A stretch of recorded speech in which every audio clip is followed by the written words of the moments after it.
Hola, buenas tardes a todos los que están presentes y los que van a ver la clase grabada. Hoy va a ser nuestra última clase de Pentateuco, si podemos terminar los temas que tenemos pendientes. Y bueno, el jueves que viene arrancaríamos con los libros históricos.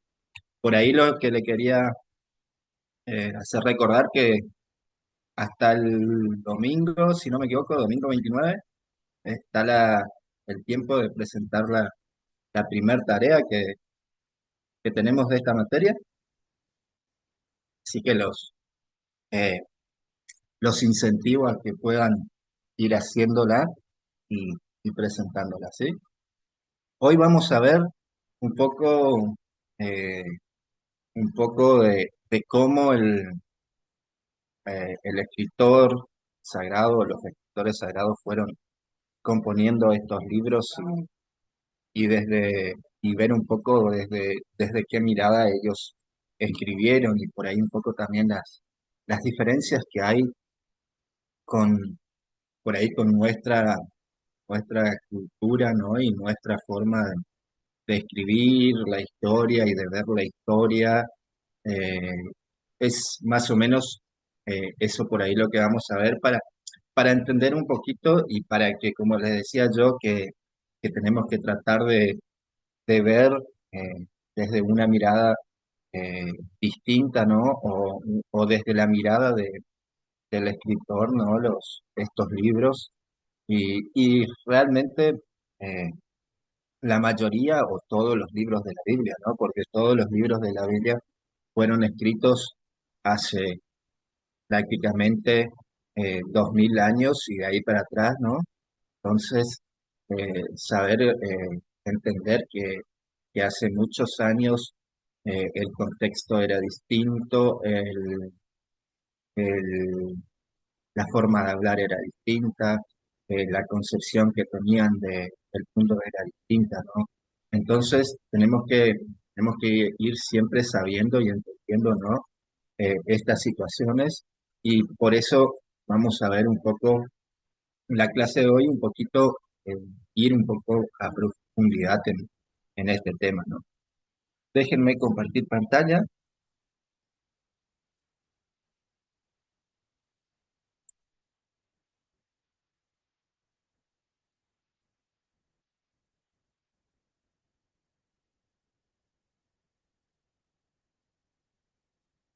Bueno, como dice el encabezado, la carátula de esta diapositiva, ¿no? Pentateuco, los narradores e historiadores eh, de Israel. Vamos a ver, eh, vamos a profundizar, como les dije, un poquito más en esto, eh, de entender, ¿no?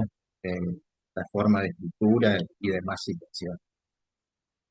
Y en esto lo primero que tenemos que hacer o hacernos, ¿no? Es esta pregunta, ¿no?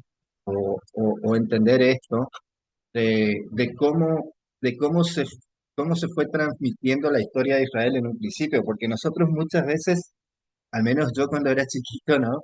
Pensaba que por ahí, cómo lo escribieron, mientras iba pasando la historia, la iban escribiendo, ¿no? Por ahí pensamos que ahí en el fondo de la carpa o de la tienda, ¿no? De los patriarcas, de Abraham, de Jacob, ¿no? De la familia de Jacob, estaba toda él reunida cenando, ¿no? Y había un escriba al fondo, un tipito ahí escribiendo la historia de Israel, ¿no? Y en esa época, en, en los principios, ¿no? Ni hay registros escritos, ¿no? Que, que después de muchos años empezó a existir la escritura, ¿no? Y tenemos que entender que estas primeras historias fueron mucho más allá, ¿no? Si vamos a las primeras historias de más, incluso a las historias, si vemos las historias de Adán y Eva, la Torre de Babel y demás historias, si iríamos a lo histórico, realmente no podría haber ahí una persona que esté escribiendo, ¿no? Entonces esas primeras historias así fueron de boca en boca, ¿no? Transmitidas oralmente y comenzaron a conservarse y a enriquecerse las tradiciones de Israel, ¿no es cierto? Así, en estas historias que fueron contadas quizás eh, en, en momentos donde se reunía el pueblo, ¿no? Empezaron a transmitirlo, ¿no? En forma oral y de boca en boca. Es lo primero que tenemos que tener muy en cuenta y muy en claro. Por ahí nosotros también vamos a pensar mucho en ese sentido en lo que es nuestra cultura de hoy en día. Si nosotros, imagínense, si nosotros hoy le contamos una historia a nuestro vecino y nuestro vecino le cuenta la misma historia a otro y le cuenta ese la cuenta a una tercera persona y esa tercera persona le cuenta a una cuarta, cuando la cuarta nos viene a contar a nosotros la misma historia, va a ser una totalmente distinta, porque nosotros somos eh, una cultura por ahí eh, que no tiene ese arraigo o esa tradición de ser eh, eh, o de tratar de ser lo más, acercarse lo más a la verdad posible, ¿no?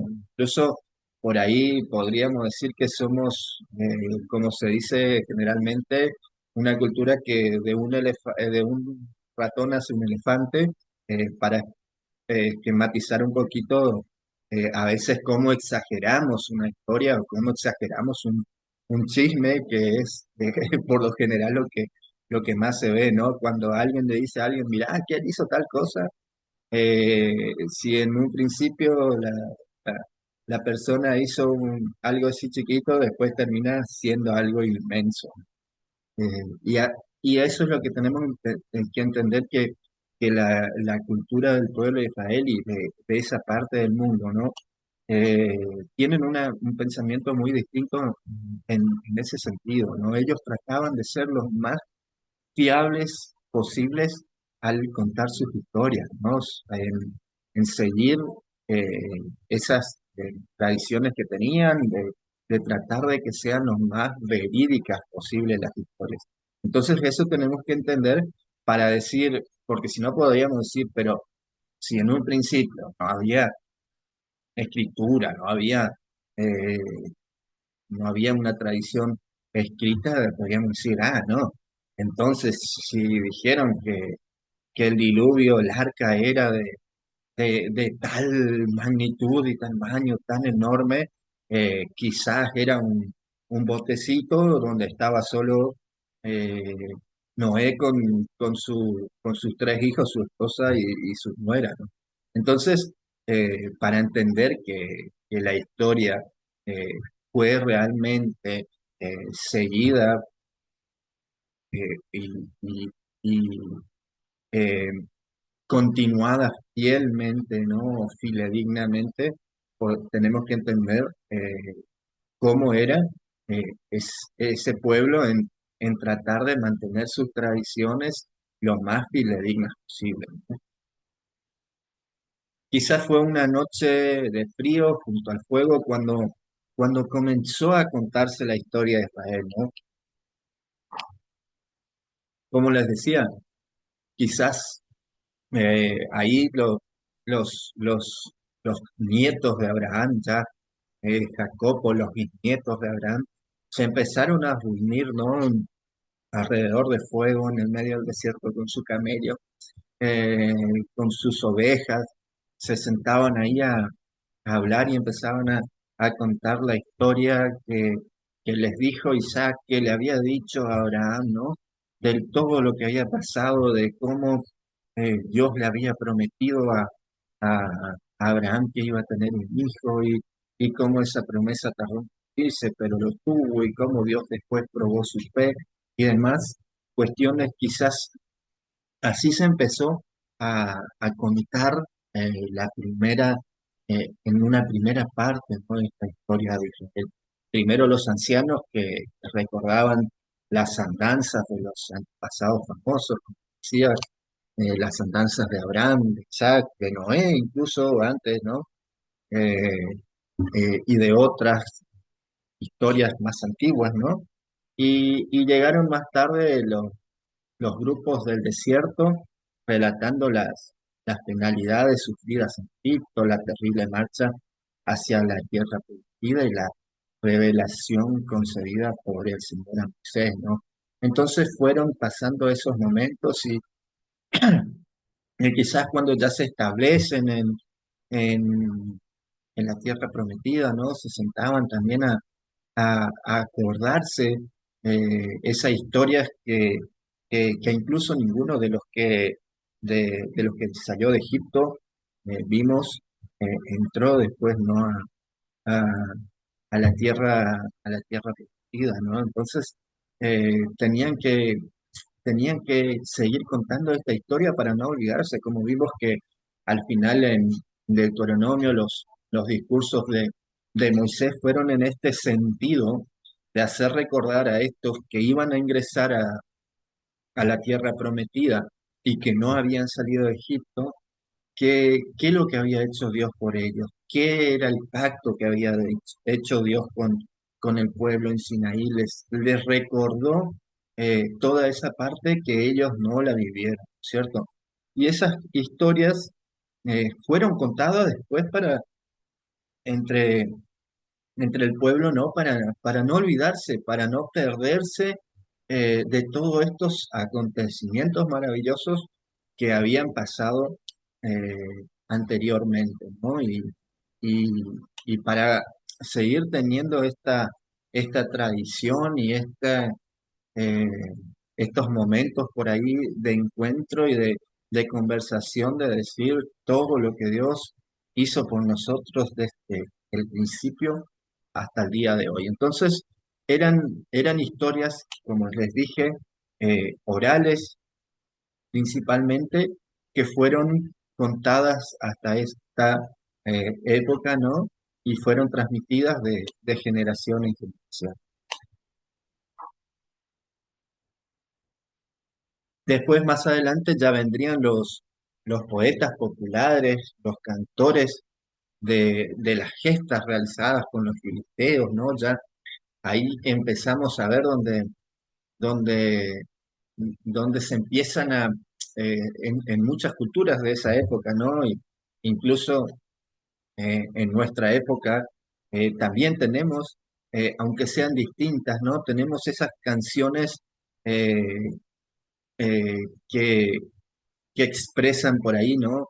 Alguna gesta. Nosotros acá en Argentina por ahí tenemos los himnos de nuestros próceres, ya sea San Martino o Sarmiento, donde seguimos, ¿no?, cantando lo que hace 200 años atrás, ¿no? Hicieron esos próceres por nuestra independencia, por nuestros inicios como nación, ¿no? Entonces, seguimos teniendo estas canciones como para recordar a estas personas importantes de nuestra historia. Y en ese momento, ¿no?, empezaron esas, esas personas o esos, como decimos, trovadores que cantaban, ¿no?, la historia o las historias de las gestas de los héroes del momento, ¿no?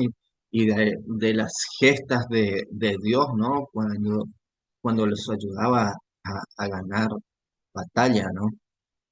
No faltaban los sacerdotes que en las peregrinaciones anuales a los santuarios relataban al pueblo cómo se apareció Dios en aquel lugar sagrado, ¿no? Entonces tenemos también estas historias o estos momentos donde los sacerdotes del pueblo que ya fueron apareciendo en esta época, ¿no? Que fueron apareciendo ya desde la época del desierto, eh, estos sacerdotes empezaron a contar, ¿no? Cuando hacían peregrinaciones o cuando tenían sus fiestas, ¿no? Contaban estas historias para también recordar por qué festejaban, eh, supongamos, la Pascua, porque si no iban a saber por qué, el porqué de la Pascua, ¿para qué la celebrarían, no? Era más o menos lo que yo les decía, que el porqué de nosotros hoy también estudiar, ¿no? Los libros históricos o el Pentateuco, ¿no?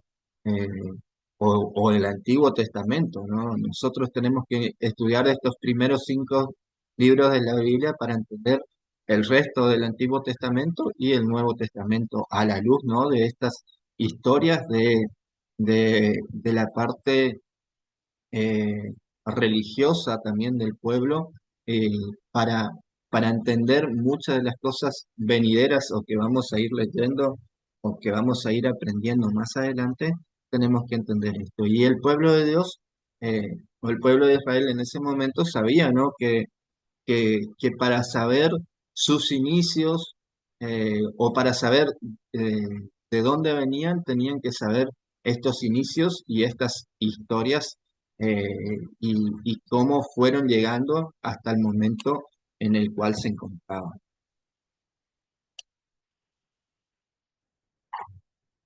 Hasta que más adelante surge ya una clase más culta, ¿no? Cuando ya vemos, ¿no? Personas que se empiezan a escribir, ¿no es cierto? Eh, Se empiezan a escribir libros o rollos en este periodo, ¿no? Surge esa clase más culta donde ya eran eh, personas más letradas, ¿no? En torno a la corte de Jerusalén, principalmente a la gente que estaba ahí en el palacio y en torno al reino, en el siglo, ya en el siglo X antes de Cristo. También le interesaban otros datos en ese momento, no solo contar esas historias o estas grandes hazañas que vimos anteriormente. Por eso vamos a ver libros eh, con una cantidad de datos que a veces a nosotros eh, no nos, no nos importarían, ¿no? Pero para ellos en esa época eran datos muy importantes, ¿no? Que no querían perderse. Entonces empezaron a escribir, ¿no? Por ejemplo, la lista de los gobernadores de Salomón, que hoy por hoy diríamos, ¿para qué me serviría a mí saber la lista de los gobernadores de Salomón? Los distritos en que se dividió el reino, el lento proceso de construcción del templo de Jerusalén y del palacio, ¿no? Con sus numerosos objetos de culto, de adorno, porque cuando empezamos a leer todos esos objetos que iba a haber adentro del templo, en la parte cúltica y en la parte de adornos, y hasta numeran en las cucharas que iba a haber en el templo, ¿no? Vemos detalles que para nosotros quizás no serían importantes hoy, o diríamos, ¿de qué me sirve saber esto? Pero para ellos, en esa época era algo muy importante, tener registro sobre eso. Empezaron a tomar registro de todas estas cuestiones que, si vamos al caso, hoy por hoy nosotros en nuestras iglesias o en diferentes lugares, eh, tenemos, ¿no es cierto?, un inventario de las cosas que están ahí para tener un control de lo que, de lo que está, y si algún día falta algo que reponer, ¿no es cierto? Entonces empiezan a ver surgen estos nuevos datos que se van agregando, ¿no? A estas, no solo a las historias, sino que vemos estos datos que se van agregando por ahí a la, a la forma de escribir, ¿no?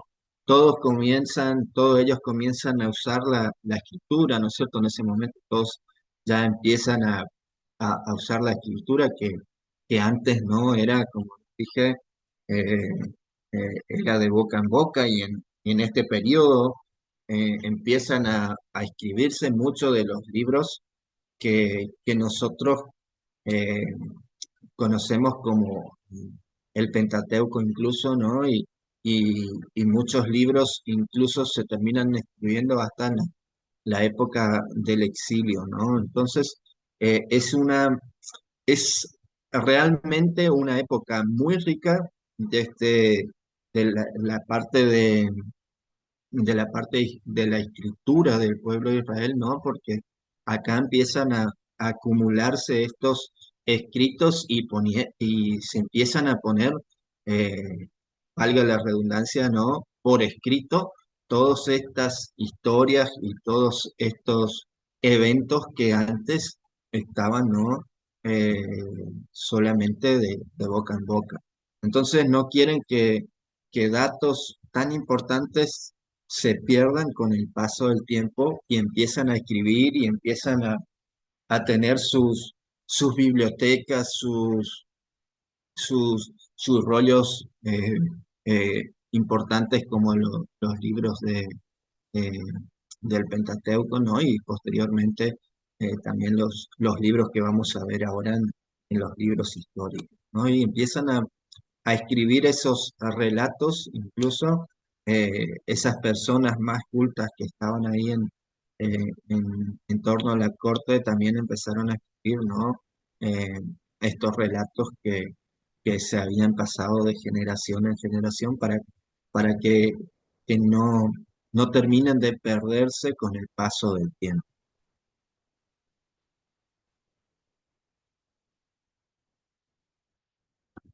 ¿Cuál es la importancia que podíamos o podríamos darle a la historia de Israel? ¿Por qué los israelitas concedieron tanta importancia al contar la historia? Y esa es por ahí una pregunta que fuimos de a poquito en las clases, por ahí respondiéndola un poco, ¿no? Eh, por empezar, fue muy importante, ¿no? Podríamos decir, para saber, ¿no? Eh, su relación con su Dios, ¿no? Desde la parte eh, teológica, cómo fue evolucionando esa relación con Dios. Creo que por ahí vendría a ser un poco de lo más importante que podríamos decir, ¿no? La historia es para Israel, perdón, el lugar del encuentro con Dios.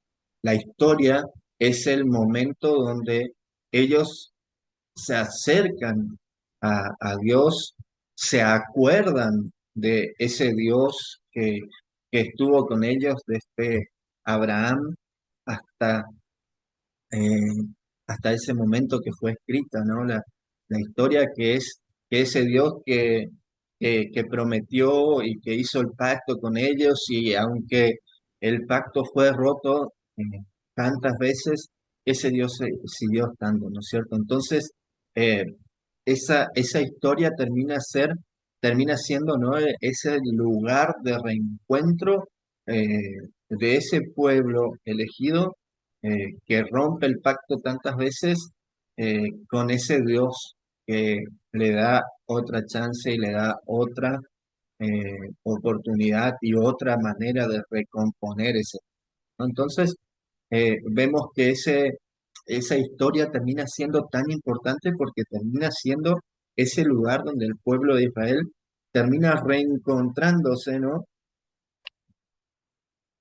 Con ese Dios que está desde el principio, desde la creación, eh, con el ser humano.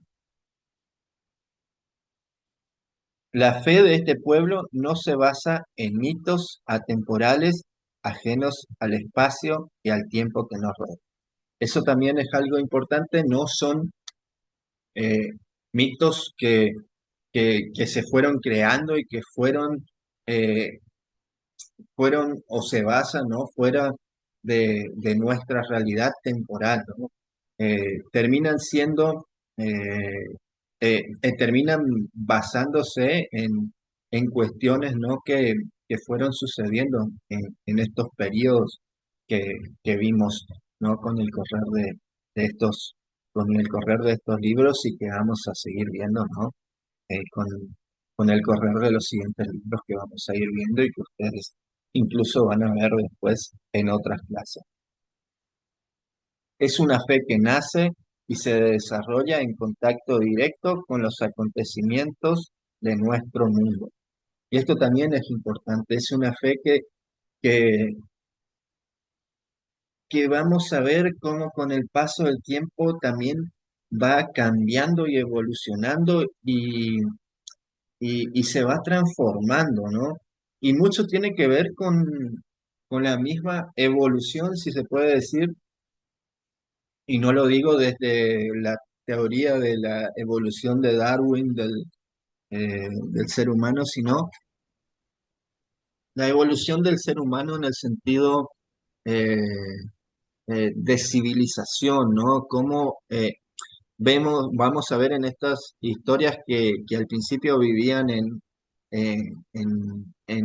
carpas o en tiendas, ¿no? Y eran nómades y iban de un lado al otro. eh, Eran, si vemos las historias eh, del, del libro de jueces que vamos a ver ahora en las siguientes clases, vamos a ver que por ahí hay actos que nosotros consideraríamos barbáricos incluso, ¿no? Que son actos muy violentos de personas que por ahí estaban o vivían en una época donde eh, no había la misma evolución cultural del ser humano como en nuestra época, ¿no? Eh, a través de ellos, a través de estos acontecimientos que fueron atravesando, a través de ellos, Dios revela su amor, su perdón, su interés por el hombre, su afán de justicia, sus deseos y planes con respecto a la humanidad. Y eso es lo que fuimos viendo, ¿no? Desde los planes de Dios, desde la creación, hasta los planes de Dios con Abraham, hasta los planes de Dios con Moisés, ¿no? Y vamos a ver estos deseos y, y planes de Dios para con su pueblo y para con el ser humano, sí, ¿no?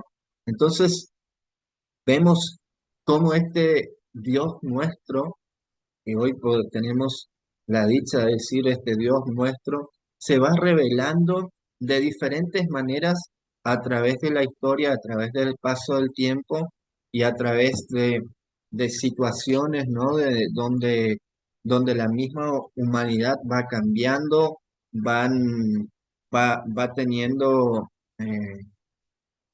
nuevas formas, ¿no? De interactuar, de incluso vemos que de pasar de historias de transmisión oral se pasa a historias de tradición escrita, ¿no? Entonces vemos esta eh, evolución, ¿no? Del ser humano en el aspecto cultural, ¿no? Y en el aspecto eh, incluso de ser más civilizados en muchos aspectos, ¿no? No es una revelación que cae del cielo, no es algo que Dios le tiró así a una persona que estaba ahí y no tenía que hacer y Dios le dijo, mira, escribí todo esto.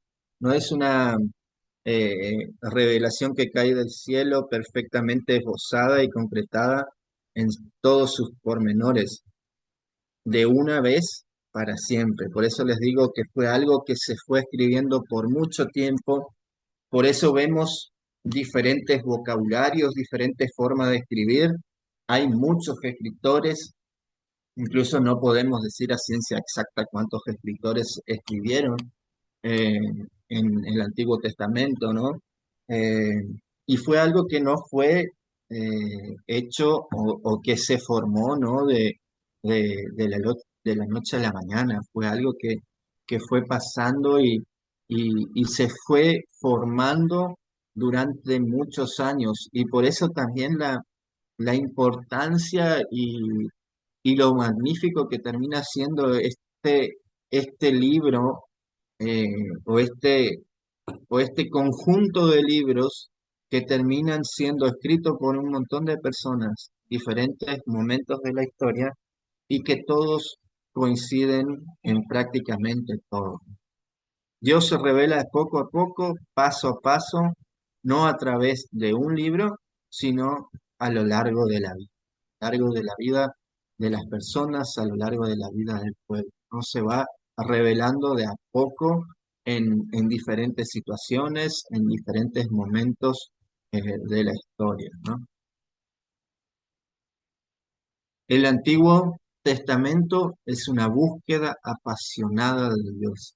Y esta es una frase muy hermosa que deberíamos entenderla y vivirla y tratar de ponerla en práctica para así también entender lo que es el Antiguo Testamento. El Antiguo Testamento es una búsqueda apasionada de Dios, un intento divino de ser conocido más perfectamente, una lucha humana por penetrar en el misterio del Señor.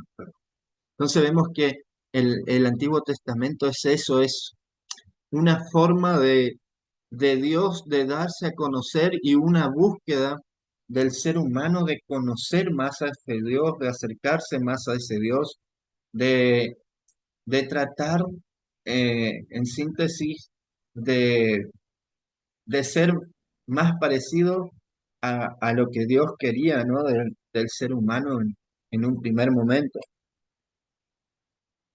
Esa debería ser la búsqueda incesante del hombre, ¿no? Buscar parecerse o tratar de santificarse, como habíamos visto, ¿no? Eh, lo más posible para ser mejores personas, ¿no?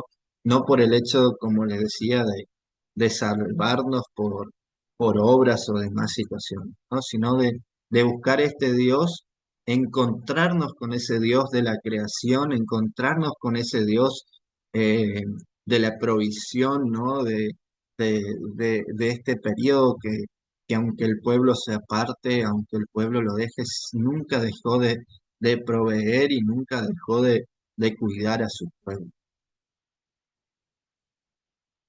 Principios, principales, perdón, géneros literarios en los libros narrativos. Vamos a ver que, como les había dicho, tenemos varios géneros narrativos en este periodo, eh, porque también, como les dije, hay diferentes escritores y diferentes relatores. Vamos a ver poesía, vamos a ver eh, narraciones un poco más complejas, pero vamos a ver que hay muchos géneros, incluso dentro de un mismo libro, vamos a ver diferentes tipos de géneros narrativos, ¿no? Quien abre el periódico por la mañana sabe que cada noticia hay que leerla a su manera, ¿no? No son lo mismo las páginas de información política que las deportivas. Cada autor, según la materia que trata, utiliza un género literario distinto. Y eso es lo que tenemos que entender a veces al leer, ¿no? Al leer eh, la Biblia, ¿no? Que hay diferentes estilos literarios y a veces nosotros leemos una poesía como si fuera, no sé, como si fuera una noticia, como dice ahí, una noticia o una información política o una narración común y cualquiera, ¿no? Entonces, tenemos que entender esto, tenemos que saber cómo leer cada, cada parte, ¿no es cierto?, de la Biblia y interpretarla sabiendo su género literario. Y, y al hacer esto, vamos a encontrar una gran diferencia de lo que por ahí entendemos al leerla de otra manera.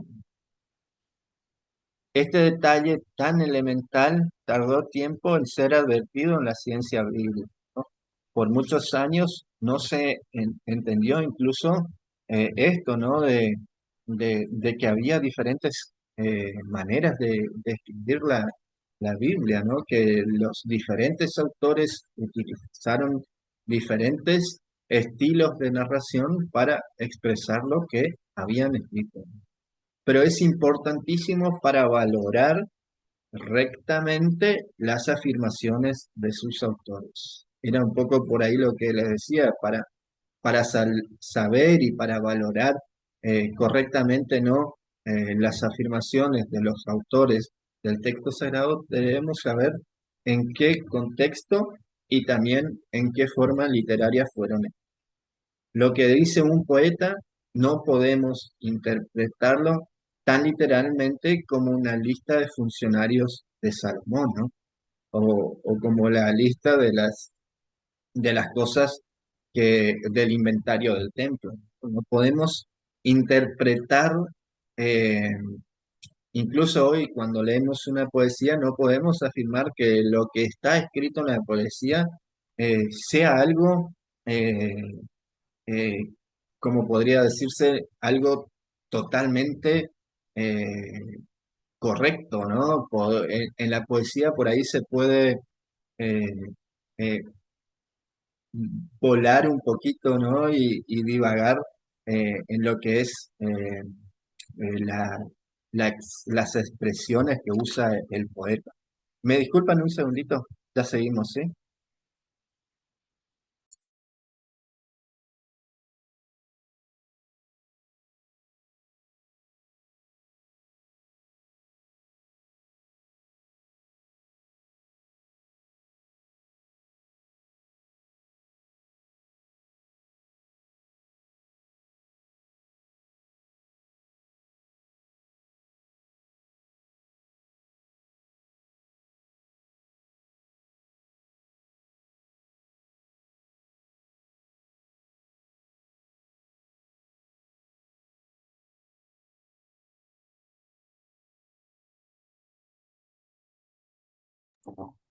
Disculpen, ahora seguimos.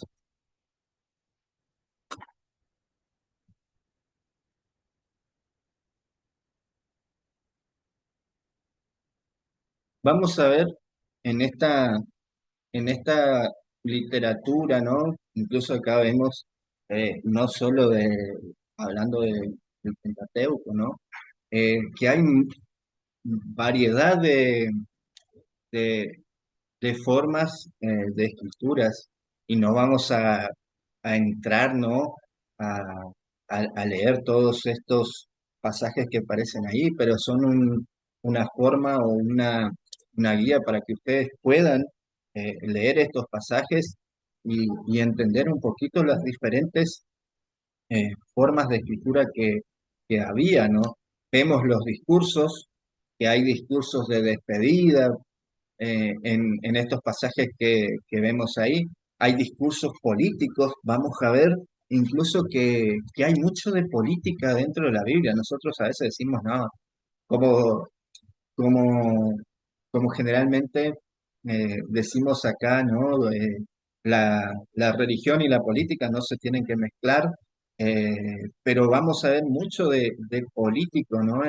En estos relatos que vemos ahí, ¿no? Y hay mucho de política dentro de la Biblia.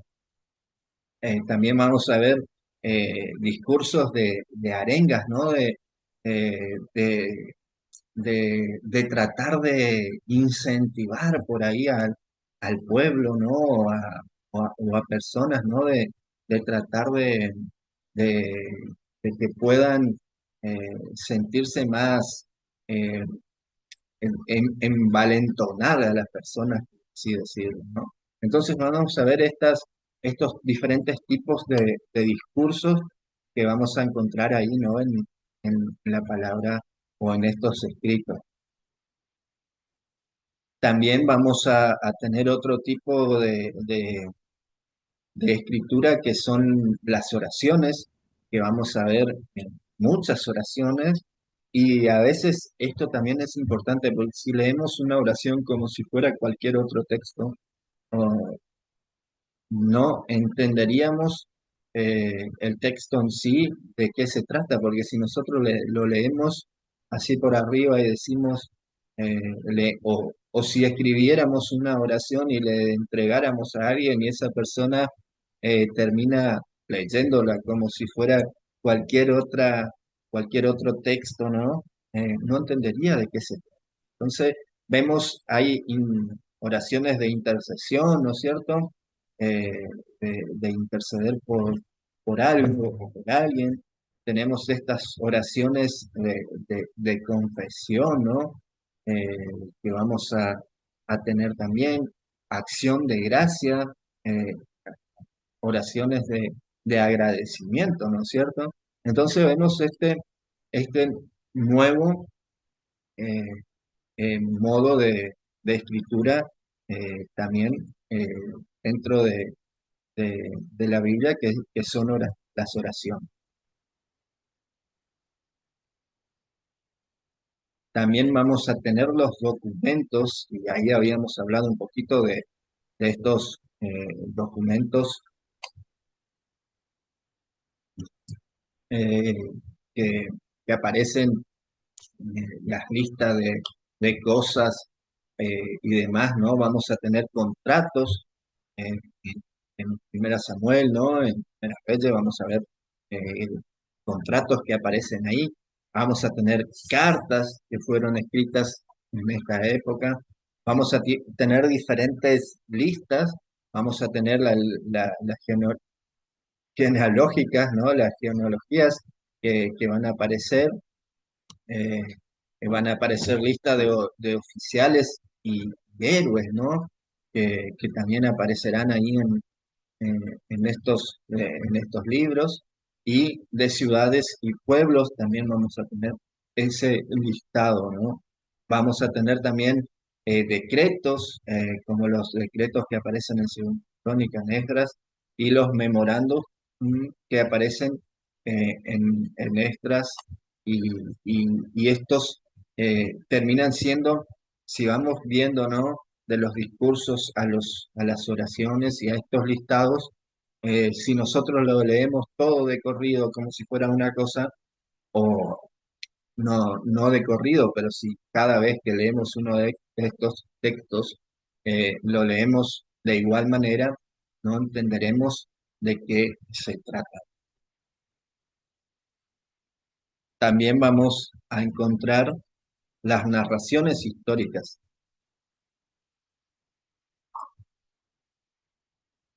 los informes que aparecerán, los informes anuales, ¿no? De Primeras Reyes, hay otros más, ¿no? Que aparecen ahí, del templo, van a aparecer historias populares, ¿no? Que vamos a, a- a encontrar, ¿no? En estos relatos, ¿no? Vamos a ver la autobiografía de Nehemías, vamos a ver los relatos de sueños y visiones, y cada uno, ¿no es cierto?, tiene su manera de expresión, ¿no? Entonces, hay muchos tipos diferentes, como le decía, de formas de escribir, ¿no? Bueno, ahora entramos por ahí a tratar de responder un poco esto que, que muchos de nosotros lo creemos desde chico, ¿no? De saber o de pensar que sabemos que el que escribió el Pentateuco fue Moisés, ¿no? Y si vamos a, a leer nomás algunas situaciones, en el Pentateuco está escrito el relato de la muerte de Moisés. Entonces, si Moisés pudo escribir de su propia muerte, estaríamos complicados, ¿no? Entonces, es algo que desde ya nos lleva a, a saber o a pensar o que al menos una parte no fue escrita por él. Y es por ahí muy difícil que haya sido escrita por Moisés por otra situación que les decía, que en ese momento prácticamente no existía la escritura, ¿no? Que realmente el pueblo de Israel empezó realmente a escribir en, en una época posterior, ya cuando estaba establecido en la tierra.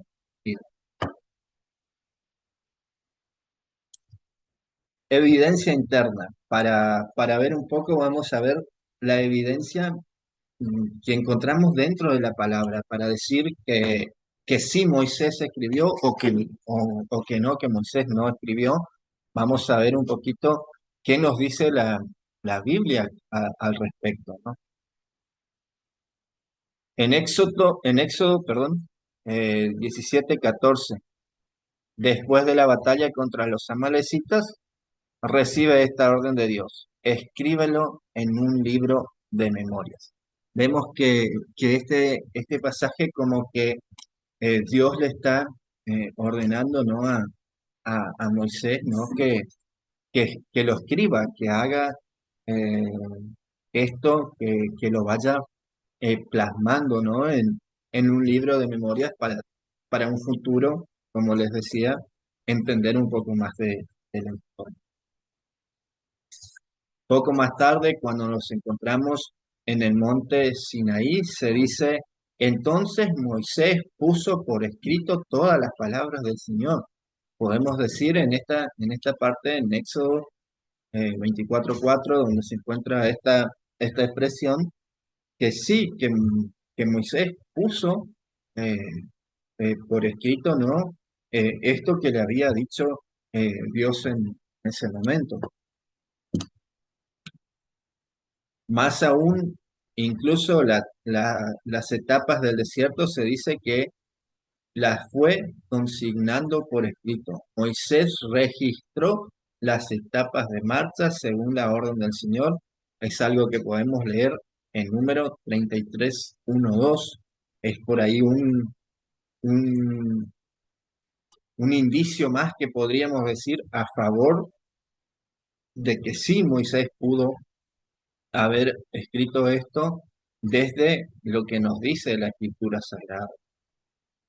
Y por último, al final del Deuteronomio se indica tres veces en el mismo capítulo la actividad literaria de Moisés. Moisés escribió esta ley y la consignó a los sacerdotes levitas. Encontramos este texto en Deuteronomios 31:9. Aquel día Moisés escribió este cántico y se lo hizo aprender a los israelitas. Lo vemos en el 31:22. Y cuando Moisés terminó de escribir los artículos de esta ley hasta el final, lo vemos en el 31:24. Entonces, dentro del mismo texto o dentro del mismo Pentateuco, encontramos esta variedad o esta gran cantidad, ¿no? de expresiones que nos indicarían que Moisés sí escribió o tomó nota o registro de alguno de estos acontecimientos, ¿no? Argumentos contra la teoría tradicional. Cortes y tropiezos en la narración, ¿no? Vamos a ver, eh, eh, por empezar, diferentes tipos de narraciones, ¿no? Y como dice ahí, cortes y tropiezos en la narración. El relato de la creación que habíamos visto, ¿no? En Génesis 1:2, eh, perdón, de capítulo 1, del verso 1 hasta el capítulo 2, verso 4, sigue otro relato que vuelve a los orígenes y se expresa categorías muy distintas a Génesis 2 del verso 4 al 24, ¿no? Los dos relatos son muy distintos, vemos dos relatos totalmente distintos en lo que nos dicen y incluso en la forma de escribir. Cuando leemos uno y leemos el otro, vamos a ver que se usan palabras distintas, expresiones distintas, a pesar, ¿no? de que hoy lo leemos traducido, ¿no? Pero vemos que hay una impronta de un autor y de otro autor, como que vemos en la profundidad del texto, ¿no? Que es muy probable que fuera escrito estos estos dos pasajes, ¿no? Estas dos historias de la creación por dos personas distintas.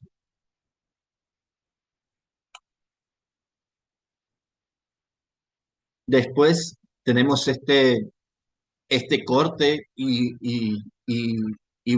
vuelta atrás, por así decirlo, de la historia que después del nacimiento de Seth, en Génesis 4:26, se vuelve a los orígenes de Adán en Génesis 5:1. Entonces tenemos ese corte y como que volver de nuevo, ¿no?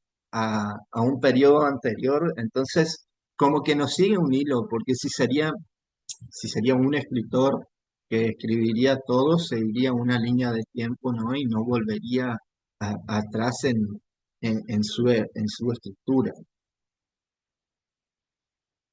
En Éxodo 19:24, Dios ordena a Moisés que baje del monte y suba de nuevo con Aarón, pero el relato se interrumpe para dar paso al decálogo. Entonces, como que eh, los 10 mandamientos son puestos, parece como que a la fuerza en ese lugar, ¿no? Como que fue puesto ahí a presión, ¿no? Entonces vemos que como que no hay también ese hilo conductor en el texto, ¿no?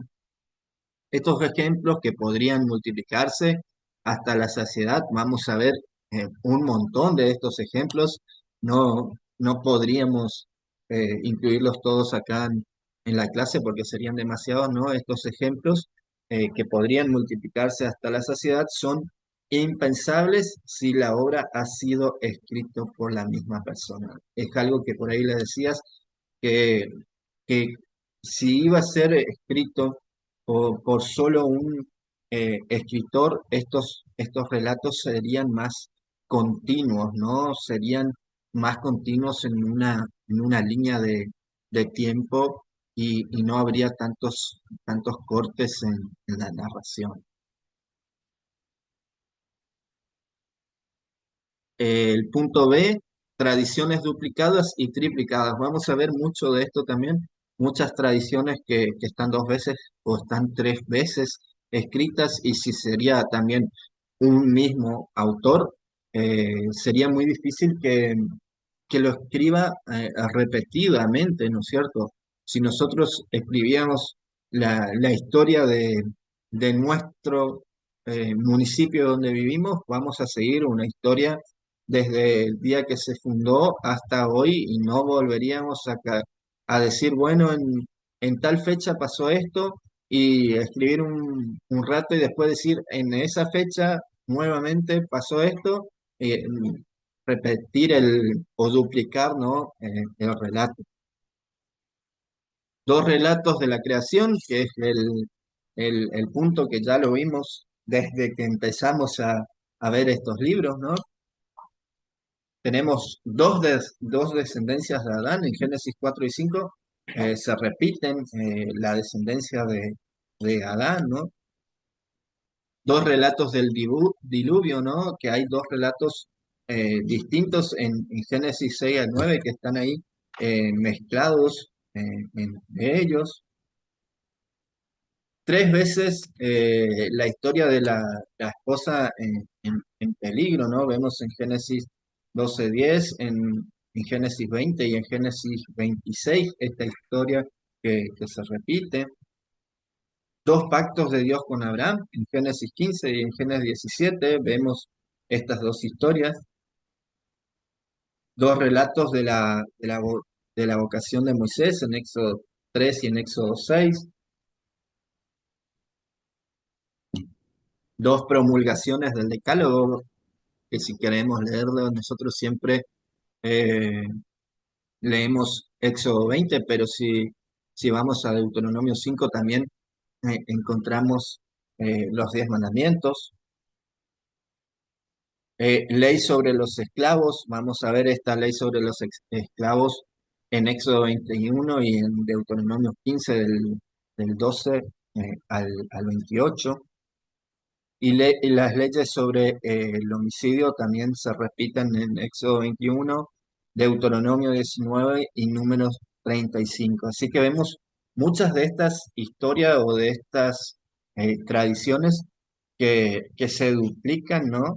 Y a veces incluso se triplican. Así que nos lleva a esto a dudar, ¿no? De que haya sido la misma persona la que escribe eh, el libro o estos libros.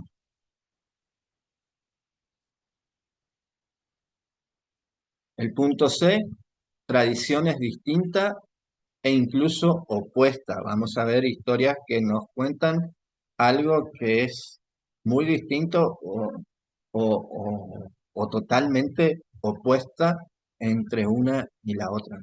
En Génesis 1, Dios crea al hombre y a la mujer al mismo tiempo. Vemos nuevamente este ejemplo que es eh, muy poderoso, ¿no? Por así decirlo, de entender que son dos relatos distintos ahí al principio nomás de la Biblia. Dios crea al hombre y a la mujer al mismo tiempo como culminación de su creación, ¿no?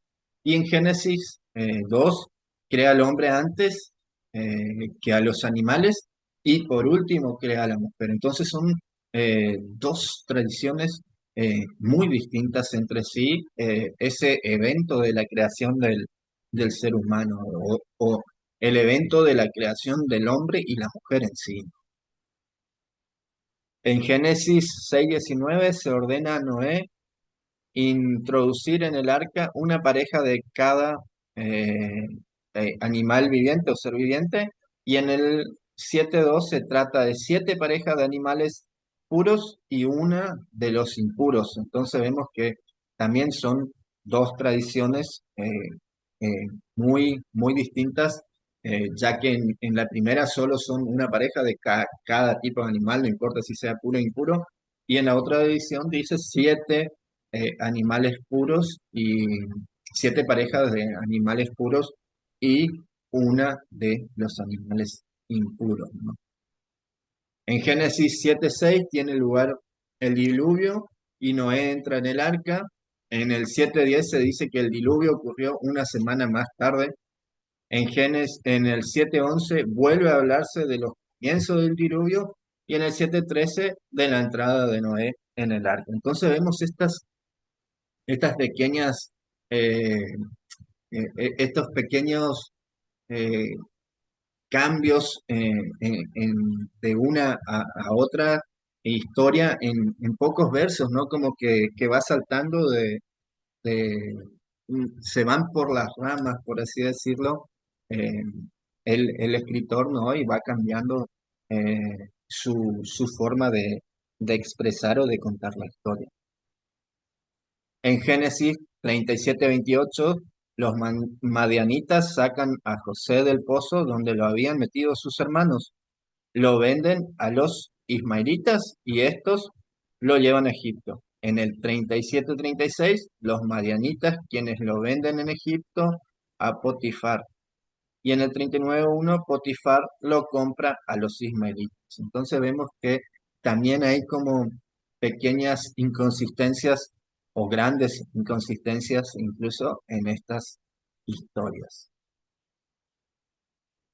En, en Éxodo 33:7 se dice que la tienda de reunión estaba situada fuera del campamento, el número 2:2, que los israelitas debían acampar en torno a ella, como que estaba en el centro, ¿no? Y en el otro decía como que estaba apartada del pueblo.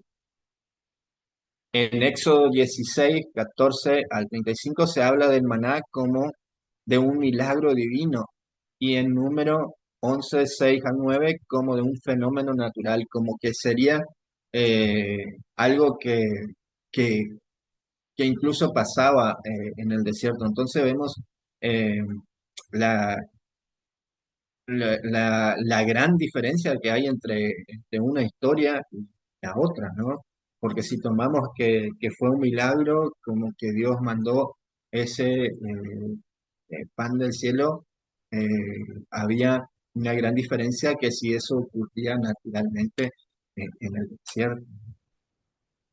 En Números 9:17 se dice que la nube guiaba a los israelitas por el desierto. En Números 10:31, Moisés no cuenta con esa ayuda y pide a Jobab que los acompañe. En Números 10:33, quien guía al pueblo es el arca. Tres tradiciones distintas en poco más de una. La duración de la fiesta de las chozas es de 7 días según Deuteronomios 16:15 y de 8 según Levítico 23:36. En caso de homicidio no intencionado, el lugar de asilo es el altar según Éxodo 21:12, pero en Deuteronomios 19 del 1 al 13 y Números 35 del 9 al 24 no se menciona el altar, sino que se especifican unas ciudades de refugio para el culpable. El culpable de homicidio sin intención, ¿no? Debería exiliarse afuera, debería ir a una ciudad aparte donde debería vivir el resto de su vida apartado del pueblo. Y bueno, vamos a ver algunos anacronismos, pero vamos a dejar esto para verlo enseguida después de- del, del recreo que vamos a tener, de este break que vamos a hacer de 10 minutitos. Vamos a hacer ahora el corte y a las 19:45 volvemos para la segunda parte de la clase, ¿sí? Vamos a cortar acá la grabación.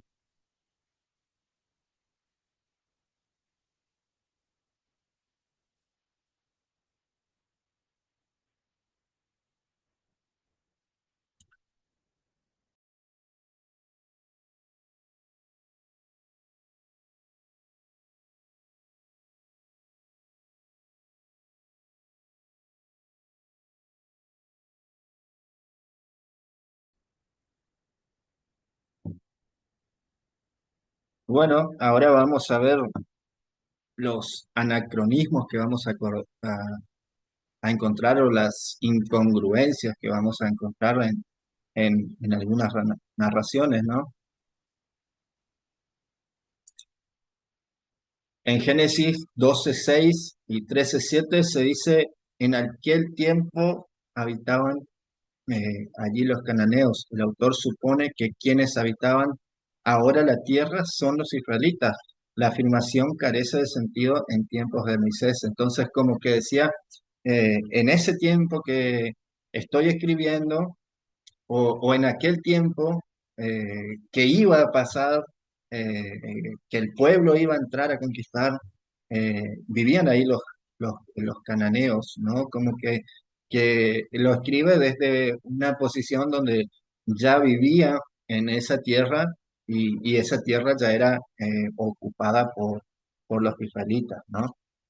En Génesis 21:34, 26:14, 15 y 18 y en Éxodo 13:17 se menciona a los filisteos que ocupaban el territorio después de la muerte de Moisés, ¿no?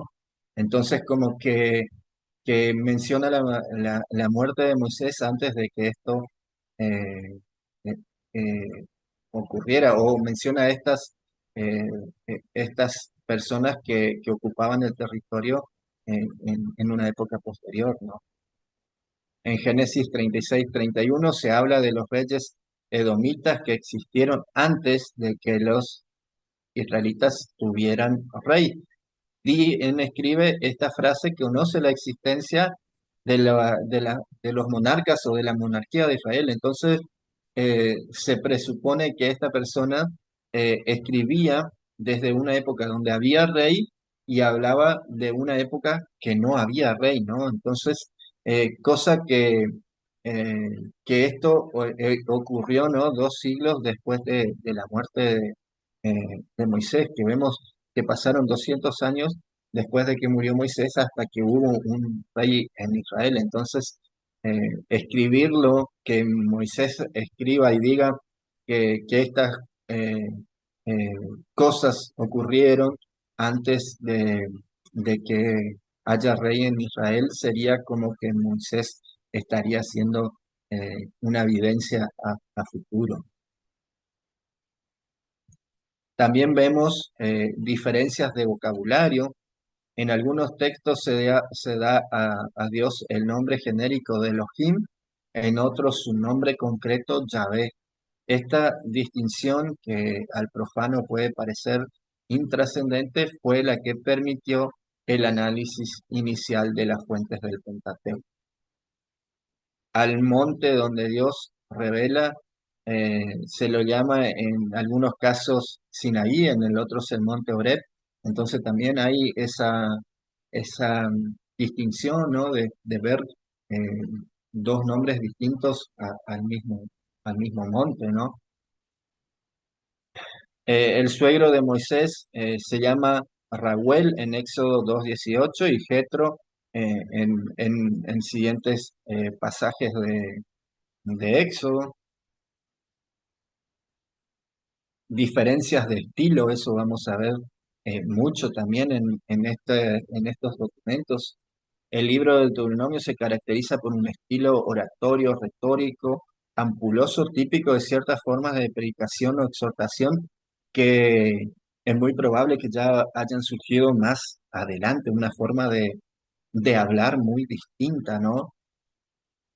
Ciertas partes del Pentateuco poseen un estilo preciso y seco con frases que se repiten machacadamente, como en el primer relato de la creación en Génesis eh, 1. Otras secciones presentan un estilo narrativo ágil y vivaz.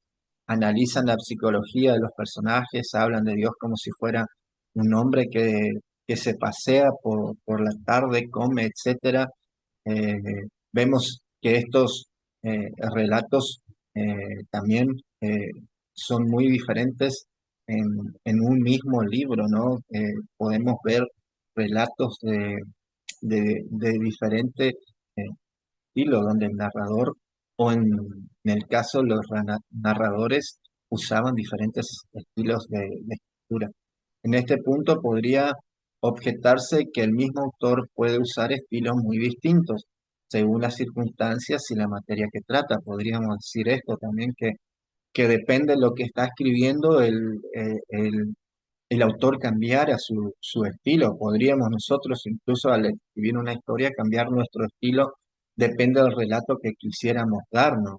Es cierto, esto podría pasar, pero la cuestión es más complicada en el Pentateuco. El estilo varía notablemente incluso cuando se habla de los mismos episodios. Cuando estamos leyendo a veces el mismo pasaje, eh, salta y varía mucho, ¿no? De un estilo narrativo al otro, en a veces en el mismo capítulo, ¿no? Todos estos argumentos que podrían multiplicarse, como les dije, han creado la profunda convicción de que el Pentateuco no pudo ser escrito por un solo autor, en este caso Moisés. Se advierte un proceso de formación muy largo y complejo que hasta el día de hoy no ha sido suficientemente clarificado. No podemos eh, estar completamente seguros de este proceso y de quienes lo fueron escribiendo, ¿no? Lo más probable es que nunca terminamos conociendo con seguridad, ¿no? Esta cuestión. Pero es interesante tener una idea sumaria de la hipótesis que se han formulado sobre este punto. Entonces, tener una idea de las hipótesis que surgen alrededor de este tema también es importante. Entonces, eh, llegamos por ahí a la conclusión sobre este tema y quería eh, ver las cuestiones, ¿no? De las diferentes hipótesis que se fueron formando en este periodo. Pero ahora quisiera darle a ustedes un ratito, después de haberlos eh, llenado la cabeza de tanta información, si tienen alguna pregunta, alguna aclaración, este es el tiempo que pueden hacerlo. Y si no, vamos a seguir al siguiente tema, que es por ahí un poco también un tema que vamos a ir tocando y que ustedes van a ver en su segundo trabajo que les pedí que lean el libro, ¿no? Que lean en el libro. Entonces, es un poquito por ese lado lo que vamos a ver, ¿no? Esa cuestión de las diferentes hipótesis que se fueron sumando a través del tiempo, ¿no? Eh, para, para llegar a las conclusiones que por ahí tuvimos en eh, en este momento que fuimos viendo estas diferentes situaciones de escritura y demás, ¿no? De cómo entender quién lo haya escrito y por ahí ver que es muy poco probable que haya sido solo esto. Si hay alguna pregunta, lo pueden hacer ahora o si no, seguimos y, y vemos si tienen alguna preguntita, la pueden ir haciendo ahora cuando llegamos al final. Si hay alguien que quiere preguntar algo, puede hacerlo. Seguimos, hermano, por mi parte, ¿no? Dale. Bueno, voy a compartir pantalla. Igualmente, al final vamos a tener un momentito donde, donde sí van a tener un tiempito para hacer las preguntas que puedan o que les hayan quedado, ¿sí? Bueno, ¿cómo se formó el lago? Vendría a ser la pregunta. ¿Cómo se formó eh, este, este grupo de escritos? ¿Cómo llegaron a formarse y de qué manera eh, están así como los que estamos viendo hoy, ¿no? El lago se formó, la primera hipótesis por ahí que podríamos decir que el lago del Pentateuco se formó a partir de un gran río, hoy desaparecido, que en siglos pasados virtió allí sus aguas, ¿no? Que todo venía, toda esa información venía de un gran río que termina desembocando en ese lago, ¿no? Y lo va haciendo crecer y lo termina formando. El lago se formó a partir de dos o tres ríos distintos, no de uno solo, podría ser la segunda hipótesis, corrían paralelos sin encontrarse nunca hasta que los encauzaron para converger en el mismo sitio, que venían diferentes ramas, diferentes ríos de diferentes lugares que terminan desembocando en un mismo lugar y terminan formando este lago, ¿no? Y la otra hipótesis podría decir que el lago no se formó por la corriente de ningún río, lo que había antes eran pequeñas lagunas que se fueron uniendo hasta formar el gran lago que tenemos hoy en día. El Pentateuco es como el lago de nuestra historia, ¿no? Durante siglos la gente le ha sacado partido de forma sencilla, disfrutando con las andanzas de los patriarcas, sufriendo con la opresión del pueblo en Egipto, gozando del relato prodigioso de las plagas, imaginando la dura marcha por el desierto, aprendiendo la voluntad de Dios en el Sinaí. Por mucho tiempo hemos eh, vagado por el desierto junto con el pueblo de Israel, hemos disfrutado de los momentos donde Dios se le aparecía al pueblo, ¿no? Y incluso en algunos momentos como una novela leíamos y queríamos ver cuándo por fin Dios iba a dar el brazo a torcer del faraón y por fin el pueblo podía salir de Egipto, ¿no? Y dejar de ser prisionero. Entonces vemos todas, disfrutamos de todas estas historias de un, una forma sencilla durante mucho tiempo fueron miradas desde desde esta visión, ¿no? Hasta que aparecieron diferentes eh, hipótesis de diferentes personas a lo largo de la historia. Hipótesis de los ríos es la teoría documentaria, por eso les digo un poco de esto, lo van a ver en su trabajo, por eso no quiero tocarlo muy a profundidad, además no tenemos mucho tiempo y la idea por ahí es terminar con esto hoy para así la siguiente semana arrancar con el siguiente tema. Médico francés del siglo XVIII, Jean Astruc, en 1753 publica en, en Bruselas su conjetura sobre las memorias originales de las que parece que se sirvió Moisés para comprender o componer, mejor dicho, el libro de Génesis. Astruc comienza estudiando los tres principales capítulos de Génesis. Lo que más le llama la atención es que se nombra a Dios de dos formas distintas, por eso hoy decíamos que fue la, el hito principal para empezar a desandar esto de ver que pudo ser escrito por diferentes autores, ¿no? Las dos formas que eran Elohim y Yahvé, y que estas denominaciones aparecen en relatos de estilo literario diverso. Por eso propone la teoría de que Moisés utilizó dos documentos escritos por autores anteriores a él. El primer documento A, que se lo llama así, ¿no? Documento A, usa el nombre de Yahvé. El segundo B emplea el nombre de Elohim.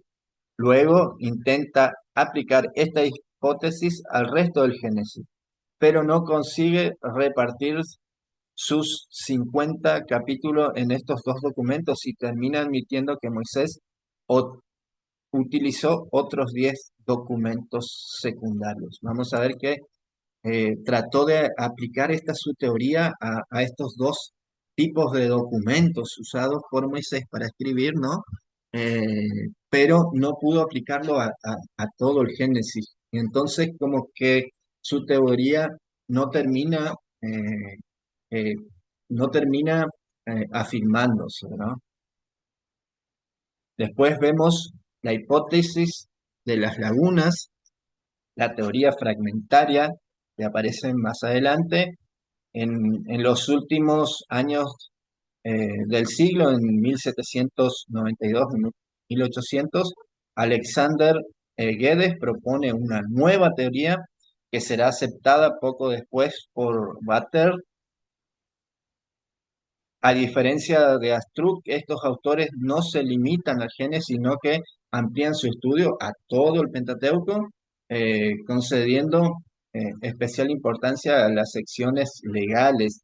Llegan a la conclusión de que este conjunto de libros no se formó a partir de documentos, los ríos que recurren a un mismo camino, a un mismo lago, ¿no? Sino de fragmentos sueltos, como que de varias partes se fueron tomando y se fueron agrupando para formar estos diferentes lagunas. Y este trabajo no lo llevó a cabo Moisés para bater. La laguna principal es el Deuteronomio, escrito en tiempos de David y Salomón, siglo X antes de Cristo. Más tarde se unieron otras secciones históricas y legales. El lago tardó en formarse 4 siglos hasta que adquirió su aspecto actual poco antes del destierro de Babilonia en el siglo VI. Entonces, vemos que esta teoría es como que se fueron escribiendo eh, varios escritos que se fueron uniendo y fueron formando este gran lago que es Pentateuco. La diferencia entre documentos y fragmentos consiste en que los primeros abarcan un largo periodo y diversidad de personajes, mientras que los segundos son más limitados. Por ejemplo, un documento comienza con los orígenes del mundo y sigue con el diluvio, la historia de todos los patriarcas, etcétera. Los fragmentos son limitados. Uno se centra en el diluvio, otro en la historia de José, etcétera. Entonces, para entender un poquito esa diferencia de documentos y fragmentos. Después tenemos la nueva hipótesis de ríos y afluentes, la teoría complementaria. Ewald va elaborando una nueva teoría que expone en 1831, ante todo, no cree que podamos limitarnos a los 5 primeros libros de la Biblia. El lago es mucho más grande de lo que parece. Hay que incluir también el libro de Josué, que cuenta la conquista de la tierra anunciada a los patriarcas desde el Génesis. Por eso no habla de Pentateuco, 5 libros, sino de Hexateuco, 6 libros. Esta hipótesis nos lleva a que, como no se cumplió todavía la promesa de Dios en el Pentateuco, ¿no? Que conocemos en los 5 libros, porque la promesa original de Dios a Abraham se cumple recién en Josué, cuando el pueblo entra a, a la tierra prometida. Este autor, ¿no? Lo que propone es que debería ser un hexateuco, serían 6 libros que terminen uniendo toda la historia en ese lago, para demostrar que la historia del pacto de Dios con Abraham termina cumpliéndose en Josué, ¿no es cierto? Entonces deberían ser estos 6 libros lo que complementarían o completarían, ¿no es cierto?, esta trama, por así decirlo, de este pacto de Dios con Abraham, y esta promesa que realmente se cumple recién después de que eh, termina el Pentateuco y empiezan ya los libros históricos, ¿no? Después tenemos la hipótesis de los 4 ríos. Es una nueva hipótesis documentaria. 4 documentos básicos en el siguiente orden cronológico: sacerdotal, el documento P; eloísta, el documento E; yavista, el documento J; y deuteronómico, el documento D. Julius Wellhausen, para este autor, que ha marcado toda la investigación posterior, el más antiguo es el documento J, el yavista. Nació en el reino de Judá ya por el año 850 antes de Cristo. Un siglo más tarde se forma en el reino del norte el documento E, el eloísta. Ambos corren paralelos durante años sin conectarse. Si, si vamos a ver también estas historias que vamos a ver ahora en los históricos, vamos a ver que incluso la historia de los dos reinos corren paralelas sin conectarse mucho, ¿no? Ambos, como dice, corren paralelos sin conectarse, hasta que en el año 722, cuando la capital del norte, Samaria, cae en manos de los asirios, muchos israelitas huyen del reino del norte al reino del sur, a Judá, llevando consigo el río de sus tradiciones eloístas, que terminan fusionándose con las chavistas del reino del sur. Se unen las tradiciones del documento J con las tradiciones del documento E. Pasa otro siglo y en tiempos de Josías nace el río del Deuteronomio, el documento D, cuyas aguas se unen poco más tarde a las anteriores J, E y D.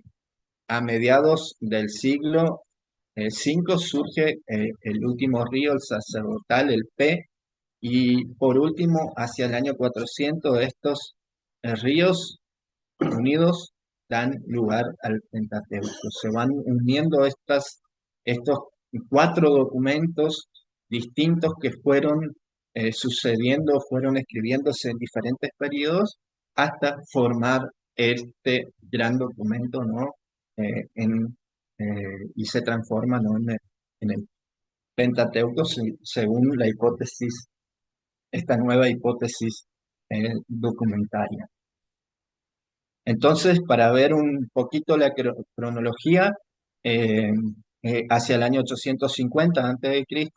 aparece el documento J, hasta hacia el 750 aparece el documento E, en el 722 se unen estos documentos, en el 622 aparece el D, en el 600 se unen el J, E y el D, en el 450 aparece el P y hacia el año 400 antes de Cristo recién tenemos la unión de estos cuatro documentos, ¿no? El J, el E, el D y el P, que forman la Torá en su conjunto, ¿no? O el Pentateuco en la forma que por ahí lo vemos hoy en día.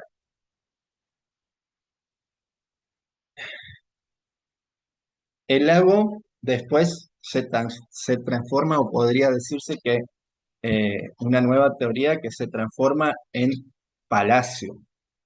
Los autores antiguos que dieron forma final al Pentateuco emplearon materiales muy diversos. A lo largo de siglos fueron construyendo un palacio impresionante a primera vista. Pero cuando más se lo visita, más nos desconcierta.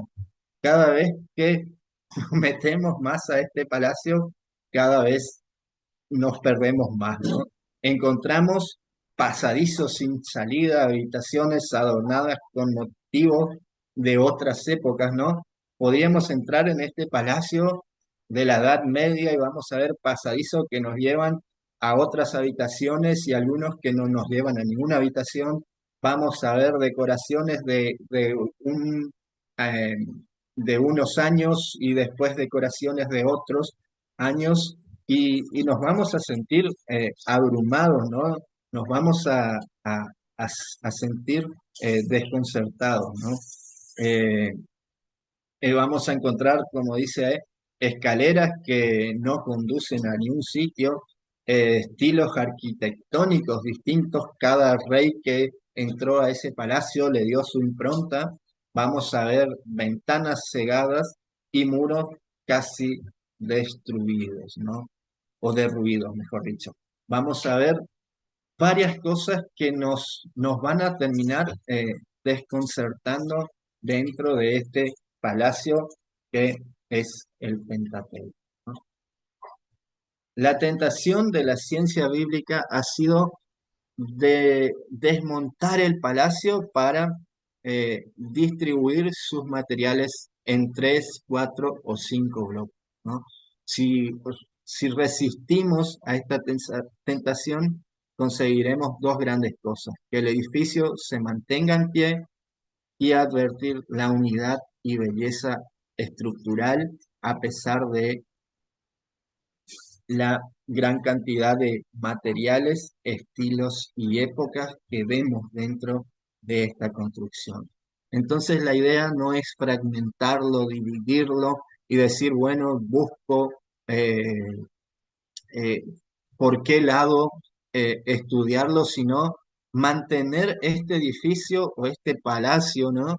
En su forma natural, aunque tenga diferentes arquitecturas, aunque diferentes reyes que habitaron en este palacio le dieron su impronta, cada reina le puso su decoración, ¿no?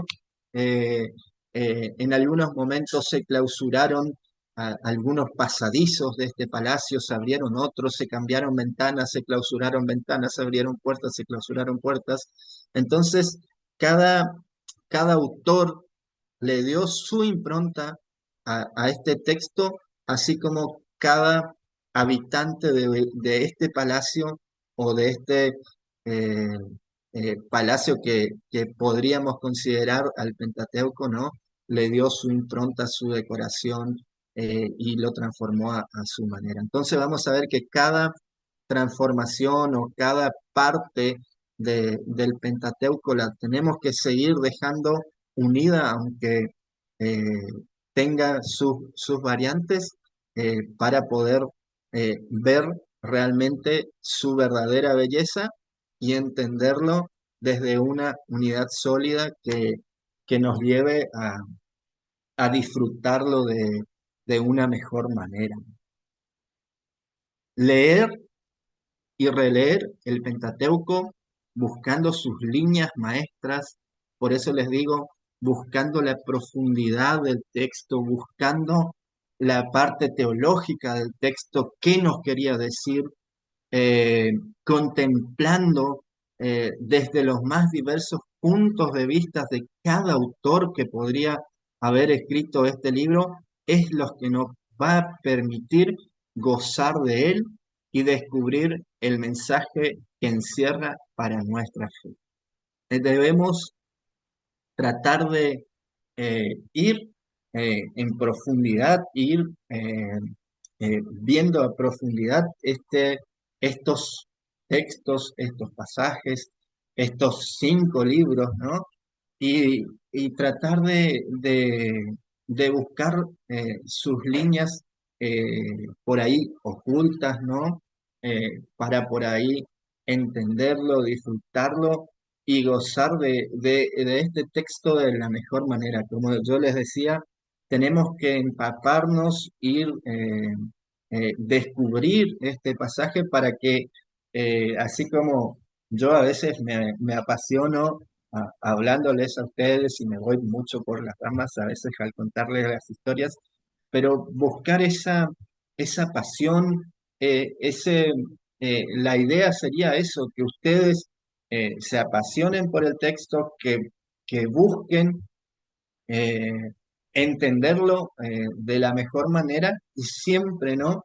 Siempre a la vista del escritor sagrado y de lo principal que quería el escritor, que era demostrarnos o mostrarnos ese Dios maravilloso que arranca desde la creación, que transita con los patriarcas, que se va a Egipto con el pueblo, que en el momento que el pueblo en Egipto se sienta agobiado, manda a alguien para que lo saque, que en el momento que está en el desierto, los sigue cuidando, hace un pacto con ellos y aunque ellos lo destruyan a los pocos días, no los abandona, que los sigue cuidando después en la época que entran a Canaán, que conquistan, que los sigue cuidando cuando se apartan ya establecidos en la tierra y le manda a los jueces que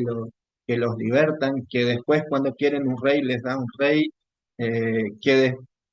los sigue cuidando hasta el momento que se van al exilio a Babilonia y sigue con ellos hasta volver, ¿no? a Jerusalén y a reconstruir la ciudad.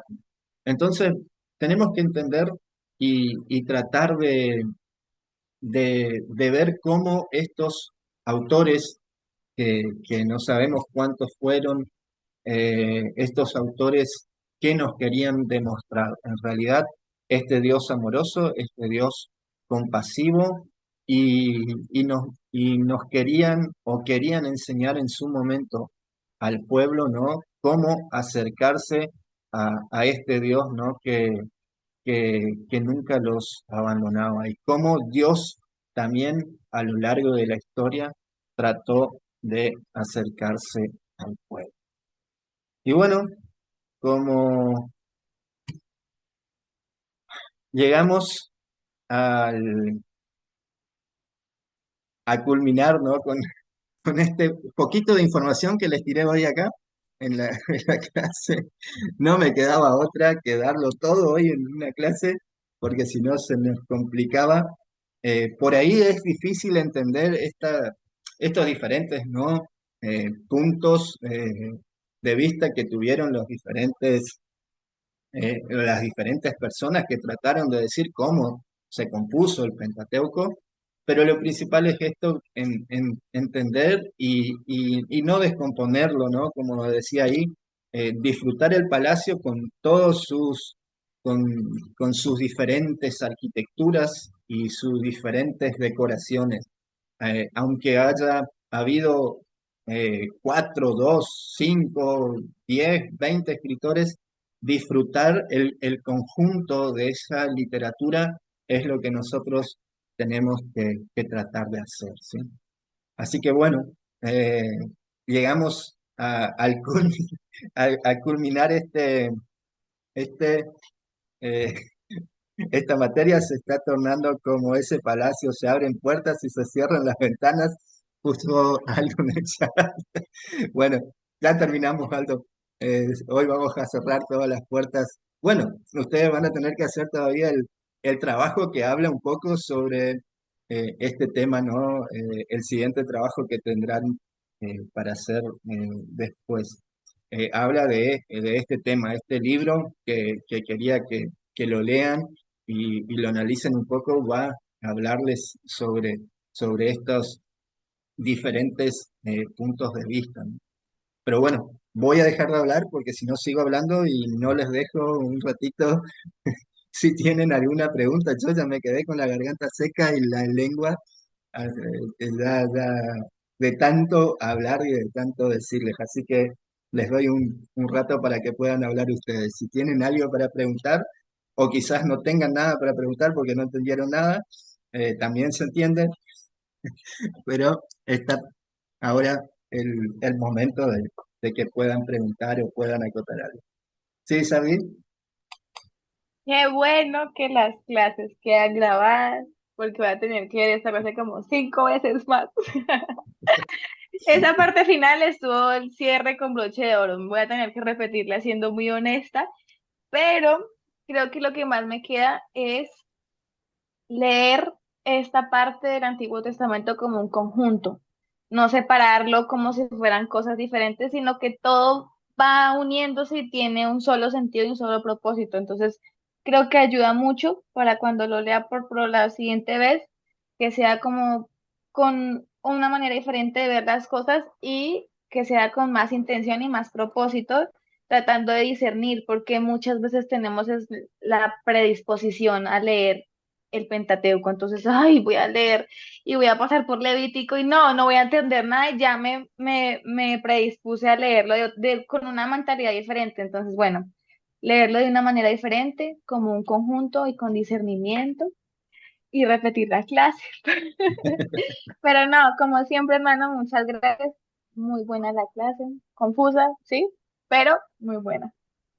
Sí, por ahí eh, me gustaría ir más a fondo, incluso tenía por ahí preparado analizar algunas historias por ahí más a profundidad, pero no nos va a dar el tiempo y si queremos terminar la materia en el tiempo que tenemos, incluso como no vamos a tener clase el martes, ya se acorta más todavía, entonces tuvimos que ir un poquito más rápido con esto que para mí es importante, pero yo creo que lo más importante por ahí sí fuimos o lo tocamos más a profundidad, ¿no?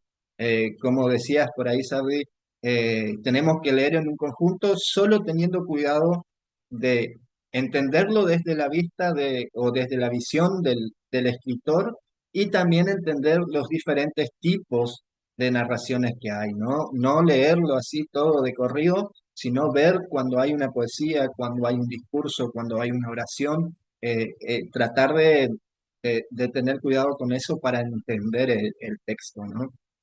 Y sabiendo que muy probable haya muchos escritores y cada uno le puso su impronta. Podemos decir que fueron inspirados por Dios, obviamente fueron inspirados por Dios, pero eran seres humanos, como nosotros, ¿no? Entonces cada uno le puso su impronta, su forma de hablar o su forma de escribir, ¿no? Entonces eso también tenemos que tenerlo muy en cuenta. ¿Alguien más que tiene alguna pregunta? Sí, quería hacerle una pregunta.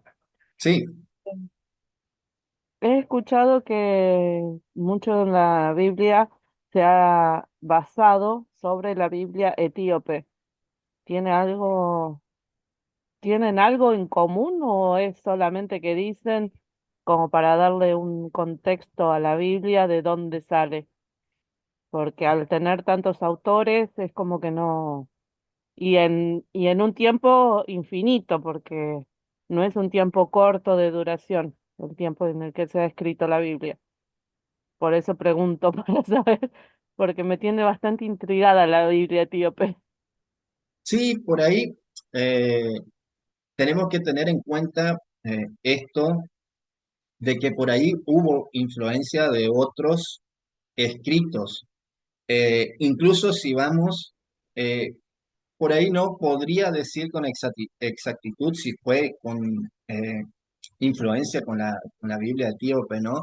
Pero vamos a ver historias por ahí del diluvio, para dar un ejemplo, en varias culturas de esa época, ¿no?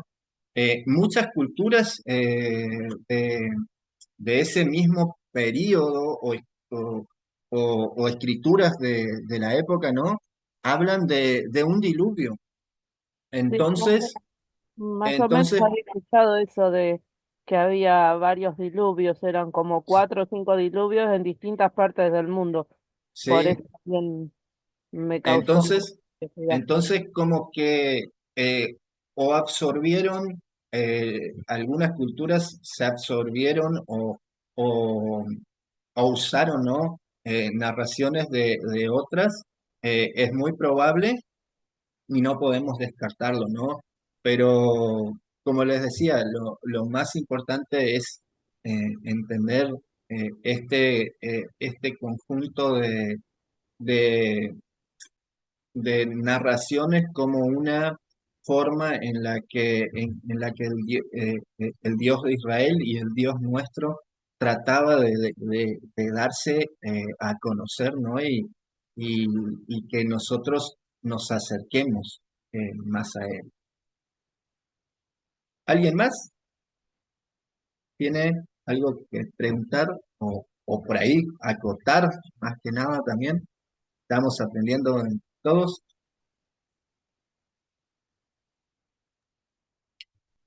Sí, permiso, compañero. No hay nadie más que tiene nada para acotar, entonces terminamos la clase. Ah, no, mentira, Aldo. Bueno, nos vemos después el sábado en la iglesia, entonces. No, quería consultar, más que una consulta, un comentario que me surgió hoy de la primera parte, de la parte que entendí algo, digamos. Eh, Ahí cuando hablábamos del Deuteronomio y todo eso, yo tenía en mi mente, no sé de dónde lo saqué tampoco, pero bueno, tenía entendido como que era previo a la entrada de la tierra prometida, como que Moisés haría como un repaso de todo lo que Dios les había como mandado y enseñado para que cuando entren a la tierra prometida no se olviden de las cosas, ¿no?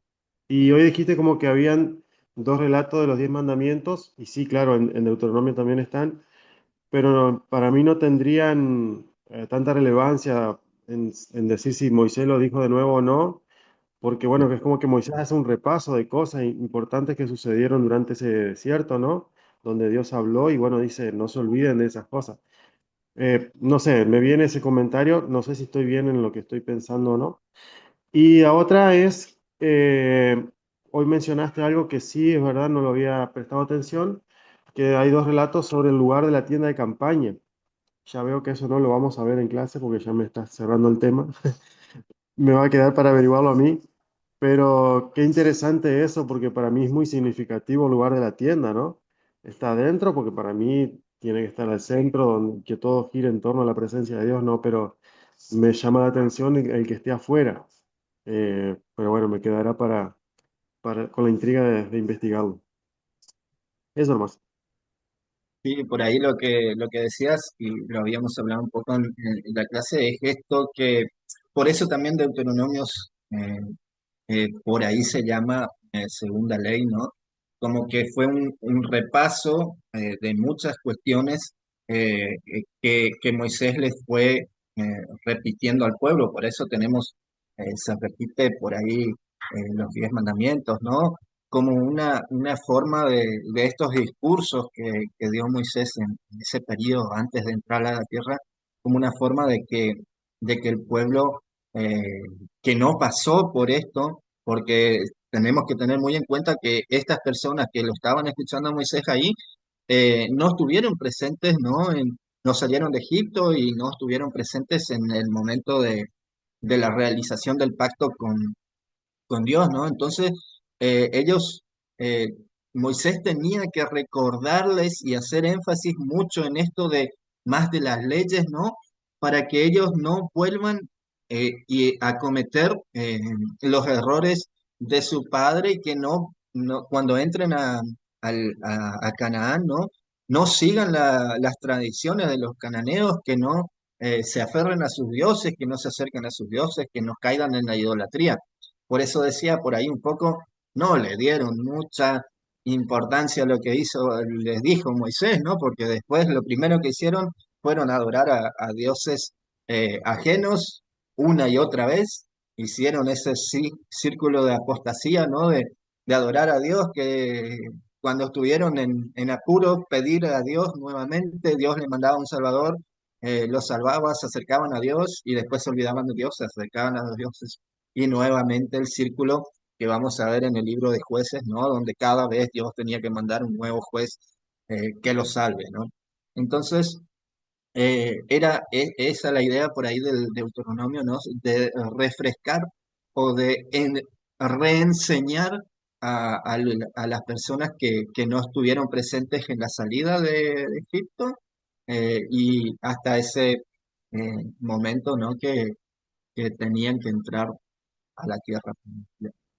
Y con respecto, sí, a los dos relatos de la tienda de campaña, también es algo muy interesante porque uno dice que está totalmente afuera, como que apartado, ¿no? del pueblo, y el otro dice que está en el centro. Así que eh, es muy interesante también ver esas contradicciones, ¿no? Que hay en el mismo texto, ¿no? Y a veces en capítulos, en el mismo capítulo encontramos contradicciones, ¿no? Y eso nos lleva a esto de pensar que,